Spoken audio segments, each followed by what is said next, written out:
Hello everyone, today I'm gonna be talking about something interesting, which is why niche characters are often overestimated by a lot of players. Not limited to Genshin Impact, but in video game in general. This is a new type of video that I'm trying to do, which is I kind of just talk live on stream about a certain topic that we want to talk about, and then hopefully it doesn't scuff, and then my editor can edit it and post it on YouTube eventually later. Generally, I find it very hard for me to come up with a topic and discussion on Twitch live, but the trade-off is that there's so many videos or topic that I want to talk about and I never really get a chance to do them just because it's so much effort to actually produce a full long video. I have to convey the idea to my editors and I have to not write the script. I have to make the recording or something. So doing it this way allow me to kind of produce it a lot easier, and hopefully we get to talk a lot more about more interesting topic in general. But yeah, so this is how today's video is gonna go. A little more scuffed than usual where we kind of do a live discussion. Anyway, so the topic I want to talk about today is why are niche characters often overrated, especially by casual player. And a really good example would be something like Chi-Chi, where if you remember at the beginning of the game, Chi-Chi was rated to be one of the best characters in the game. That is because people look at her niche and they were like, oh my god, this character heals so much, this character heals for infinite, and they're like, wow, it's so good. And that's why Chi-Chi was so overrated at the beginning, until people realized that she was actually a really niche character. Her healing was good, but healing was worthless. She generated no energy and therefore just not that valuable. For the most part, I think niche characters are actually not that good. Dori is a very niche character. Xinyan is a pretty niche character. You can argue characters like Goros are niche characters. And I think in general, people overestimate niche character a lot. And there's a very good reason of that. And that's because for the most part, people only look at what the niche is good at and forget that the niche itself bring a problem. And the way I kind of summarize it is a subpar character being optimal in a subpar situation doesn't actually make the characters optimal. Every single video game in the world, people overrate niche. It's not limited to Genshin, but the example I thought of is card called Iceblock in Hearthstone, which is, by the way, actually a really good card. So you don't have to know how to play the game in order to know what this card does. But let's see what this card does, right? This card, when your hero take fatal damage, prevent it and become immune. So basically make you not die this turn. And a lot of people would look at it and be like, wow, this card must be one of the best cards in the entire game. It literally make you not die so you can't lose. And while that is technically true, it isn't as OP as people think. In this case, the reason why this card is niche is because it only kick in when your hero is dead, which means you're either in a losing position or you're playing a stall deck. A stall deck meaning you survive for as long as you can until you draw your win condition. You essentially pay free mana. In Hearthstone, there's mana cost. This card costs free mana and costs free mana to play it. When you play this card, you're essentially paying free mana to do nothing. Because this card doesn't do anything the moment you play it. This card doesn't do anything for the duration of the entire game. And this card only kick in when you're going to die. And so you're essentially playing a card that is free mana, do nothing. And that's why this card is not as good as people think, because it literally doesn't do anything for majority of the game. And you cannot think of that like Chi-Chi. Chi-Chi Elemental Burst heal you for a lot. Chi-Chi is one of the best healer in the entire game. Might as well prevent you from dying. In fact, Chi-Chi actually prevent you from dying by being able to revive you. But for the most part, Chi-Chi healing is not that valuable, because you should just think about how not to take that much damage to begin with, which is by doing more damage, you can clear the chamber faster and in turn take less damage. And healing is not a win condition. Healing is just a condition to prevent you from losing. You have to think about how to put yourself into a winning position rather than just putting yourself into a not lose situation.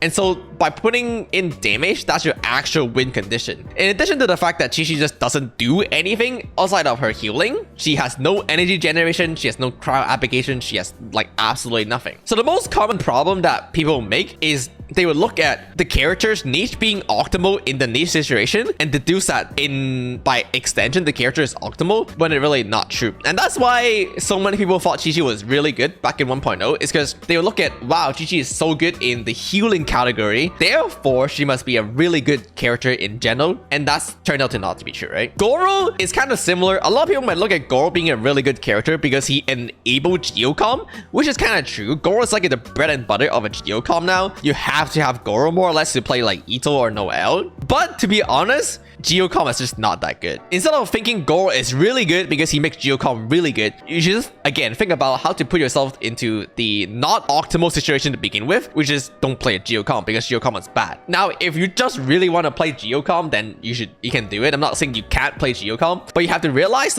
just because Goro is good in Geocom doesn't make him a good character, because Geocom is so bad to begin with. So this is the situation. Alternatively, say the different example would be what is actually good. Example I thought of was Pot of Greed, which I think everyone who is watching this stream or the video should probably know about by now. If you don't know what Pot of Greed does, your age range is probably not suitable for this stream or the video. I'm gonna repeat that. If you don't know what Pot of Greed does, you're either underage for this stream or you're overage for this stream. But essentially, Pot of Greed lets you draw 2 cards. People look at this card and be like, wait, this card doesn't really do a lot. It just draws you 2 cards. Why is it so OP?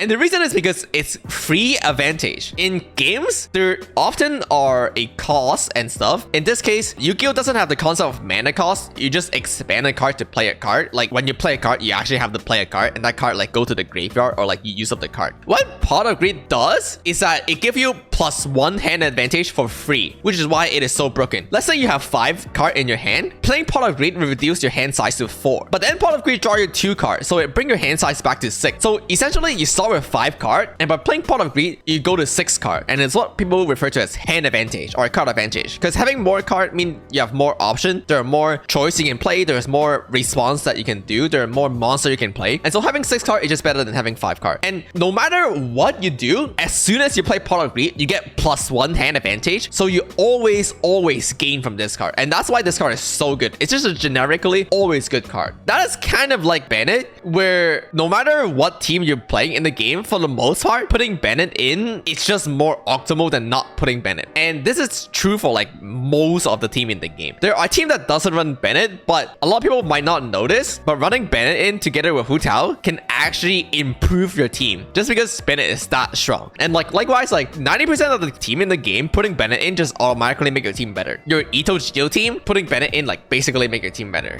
Even though Geo team you prefer to draft Geo characters, the real answer is just draft Bennett. To repeat it once again, the statement that I really want to make is like a suboptimal characters being optimal in a suboptimal scenario doesn't magically make it optimal. Because the answer is you should just start by thinking about how not to put yourself in that suboptimal situation to begin with. That's pretty much what I want to talk about today. Unless you guys want to talk about tempo. You guys know what tempo is? Okay, let's talk about tempo, which is not really a concept applicable to Genshin Impact, but since we're talking about generic gaming concept, we might as well talk about tempo. And tempo dates all the way back to chess. Essentially, tempo decides the flow of the battle or the flow of the game. And tempo is one of the biggest things that people underrate. So what does tempo mean, right? So in chess, you have pieces and they all can move different ways. For example, the rook can move to anywhere that is C in the horizontal direction or the vertical direction. So the rook can move anywhere like within these 3 squares. One of the common mistakes people make is like, let's say you move your rook up by 1 the first turn, and you move your rook up 1 again the second turn. You move 2 squares in total, right? But you take 2 turns doing it. Instead, what you can do is just move the rook by 2 squares the first turn. In both cases, you arrive at the same results, but one of them you take 1 more turn to do so. You gave your opponent 1 turn for free. And so in that process, you lost tempo. A classic example of tempo would be a classic opening in chess called the Queen Gambit, where you start with d4, opponent respond by d5, and then you start with c4. And here, essentially, you present to your opponent for a gambit. Your opponent can choose to take this pawn, which means you're trading resources. But why would you do that? Why would you offer a pawn to your opponent for free? And the reason is because it gives you tempo. In this case, your opponent, instead of actually developing your board, they chose to move their pawn up by 1 more. And in the process, they're not developing their board. You want to try to get your pieces into the center, which is what we call developing the board, because it puts you in the better position than your opponent. So imagine your knights are here, then your knights can go here, here, here, here, here, here, here, here. So you have 8 squares that your knights can move to, but in comparison, if your knights was on the edge, you can only move it to here, here, here. So you just have less available move. Being in the square means you control the board a little bit better, and so you're developing your piece a little better. In this case, it allows you to fast develop your queen, because your queen can move up easier because you have the path open. But the most important part is your opponent lose tempo. Your opponent spend 1 turn moving this pawn up. That doesn't really accomplish anything